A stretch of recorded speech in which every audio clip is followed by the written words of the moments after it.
Assalamualaikum warahmatullahi wabarakatuh.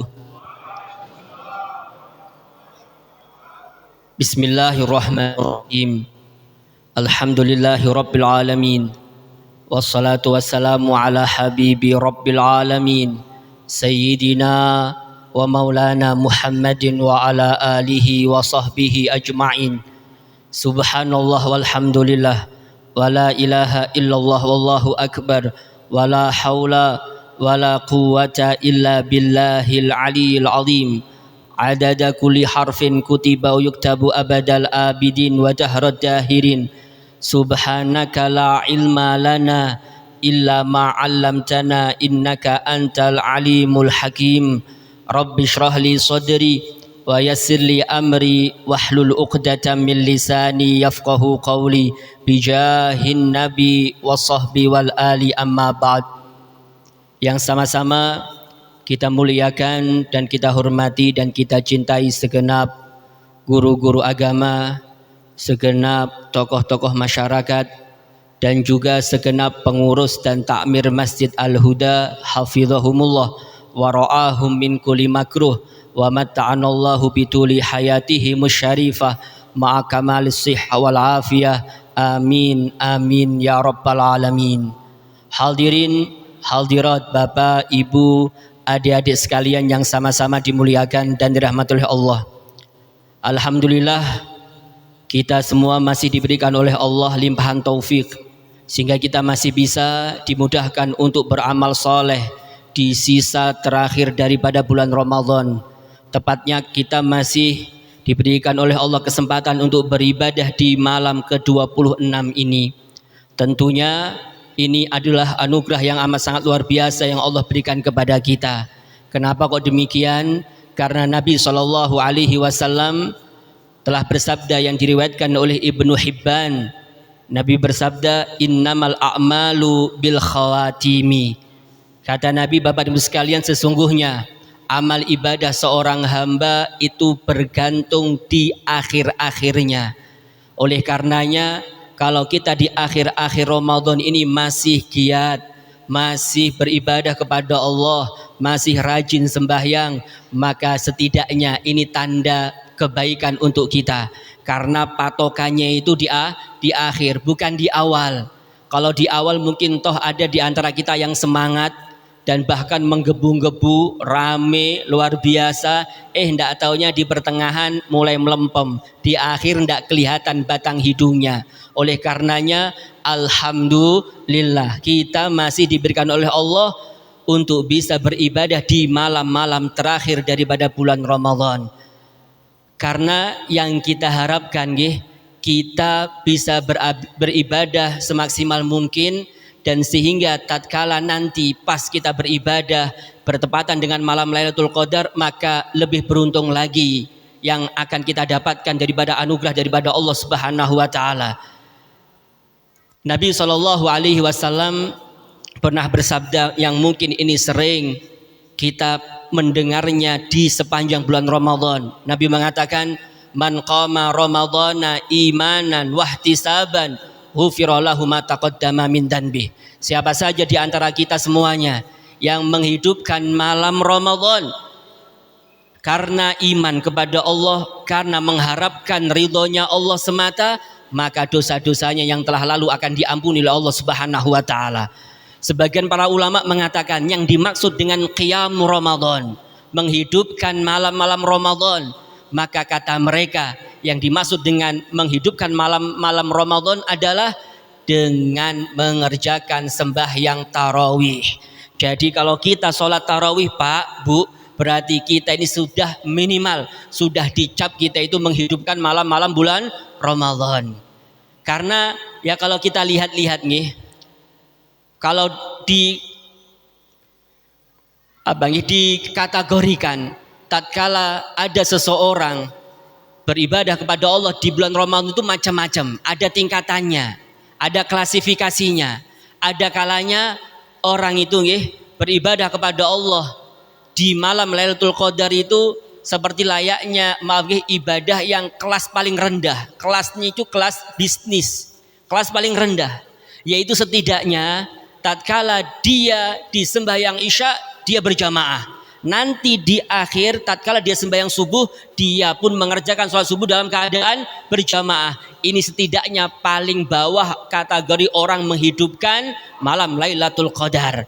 Ya, karena memang jelas dalam satu hadis Nabi SAW bersabda, "Man shallal isya'a fi jama'atin faka'annama qama nisfal laili." Siapa orang di antara kita yang sholat isya berjamaah, maka seakan-akan ia telah menghidupkan separuh malam.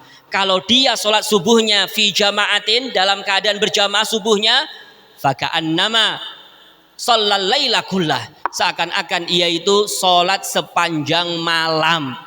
Sepanjang malam dia sholat. Kalau dia sholat subuhnya berjamaah, makanya minimal kita ini sholat isyaknya berjamaah, sholat subuhnya berjamaah, walaupun di antara itu kita guringan, ngorok sudah kita, atau main-main. Setidaknya ini kelas yang paling bawah. Kelas di atasnya Bapak Ibu sekalian, kelas bisnis ya setidaknya ya. Ini apabila kita menghidupkan sebagian besar daripada malam Lailatul Qadar tersebut dengan berzikir kepada Allah, dengan memperbanyak berzikir kepada Allah, termasuk daripada zikiran adalah memperbanyak membaca Al-Quran. Kita banyak beribadah kepada Allah dengan macam-macam berzikir yang kita lakukan. Ini kategori kelas bisnis. Di atasnya lagi kelas VIP. Apabila kita bisa dan mampu menghidupkan malam tersebut dengan memperbanyak melakukan sholat kepada Allah Subhanahu wa Ta'ala. Ya, karena memang jelas berbeda tatkala kita baca Al-Quran dalam kondisi tidak sembahyang sama baca Quran dalam kondisi sembahyang itu berbeda. Jauh pahalanya yang akan kita dapatkan. Apabila kita mungkin sering kalau kita membaca satu huruf daripada Al-Quran dibalas 10 kebaikan. Ketahuilah Bapak Ibu sekalian, itu balasan yang kita dapat apabila kita ngajinya itu tanpa bersuci. Tidak dalam keadaan bersuci, tidak dalam keadaan sembahyang. Baca gitu aja, baca biasa aja, 1 dibalas 10. Kalau kita sembahyang bacanya Pak, Bu, maka 1 dibalas sampai 100 kebaikan.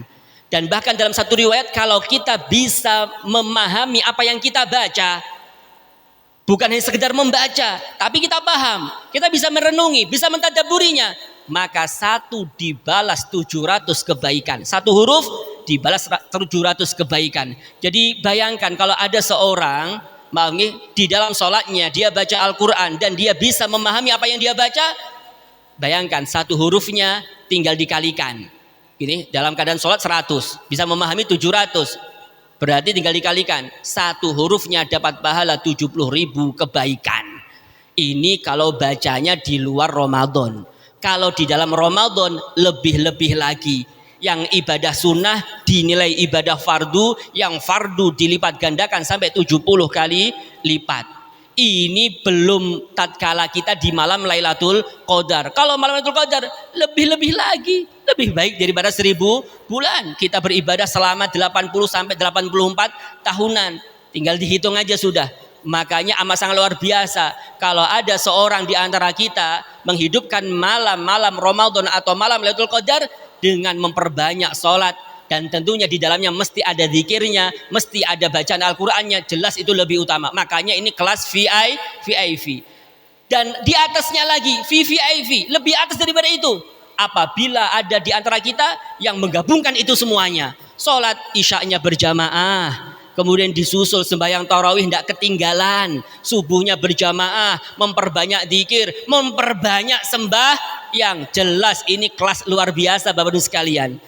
Berarti orang ini paham betul dengan anugerah yang Allah berikan di bulan Ramadan. Karena tentunya orang yang beriman itu mesti tidak bakal melewatkan begitu saja apa yang Allah berikan kepada kita. Kecuali kalau kita ya maaf santai-santai aja, ya gitu-gitu aja. Kita maafnya tidak ada bedanya. Bulan Ramadan sama bulan lainnya tidak ada bedanya. Berarti ini ada apa-apa dalam hatinya. Khawatir tatkala keluar daripada bulan Ramadan dia tidak diampuni oleh Allah, sehingga nasibnya sungguh celaka. Mungkin kita sering mendengar akan satu riwayat, wailun liman adraka Ramadan falam yughfarlah. Celaka bagi seorang hamba yang diberikan kesempatan oleh Allah untuk beribadah di bulan Ramadan, namun dia tidak menggunakan dengan sebaiknya. Berlalu Ramadan, namun dosa-dosanya tidak diampuni oleh Allah. Sungguh orang ini celaka. Dan bahkan dalam satu riwayat bakalan masuk neraka orang yang semacam ini. Loh kok bisa? Bisa Pak. Ya karena memang ini, maaf ya, diskonnya besar-besaran di bulan Ramadan. Ini keringanannya luar biasa, pahalanya luar biasa. Loh kok bisa-bisanya dia tidak dapat ampunan daripada Allah? Kok bisa-bisanya dia ini kok begitu saja dia membiarkan begitu? Kebangetan ini, kebacut namanya ini, kebacut kalau model semacam ini. Oleh karenanya kembali lagi kita berharap kepada Allah Subhanahu wa taala agar di sisa bulan Ramadan ini kita masih diberikan oleh Allah limpahan taufik agar kita dimudahkan untuk beramal saleh sehingga tidak keluar daripada bulan Ramadan melainkan dosa-dosa kita diampuni oleh Allah, melainkan apa yang kita hajatkan, apa yang kita niatkan, apa yang kita cita-citakan mudah-mudahan dikabulkan dan dimudahkan oleh Allah Subhanahu wa taala. Amin. Amin ya rabbal alamin. Kurang lebihnya saya beri maaf kalau ada tutur kata yang tidak berkenan. Wabillahi taufiq wal hidayah. Tsumma salam warahmatullahi wabarakatuh.